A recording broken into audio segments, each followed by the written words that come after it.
malaki na siya. Galing siya sa maliit na paso. Gusto kong padamihin yung kanyang variety. Kakaiba siya dun sa aloe vera na ano, parang tiger. Ito yung nakikita ko sa mga Indiano. Nakaibang aloe vera.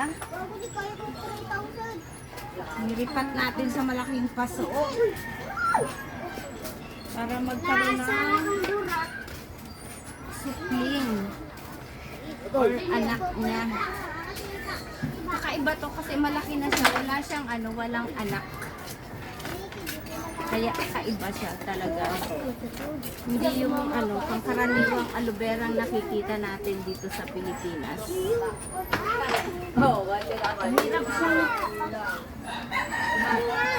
Hirap siyang mag-anak.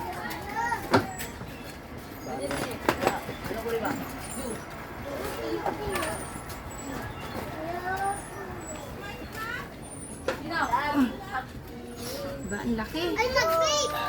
Ang laki na.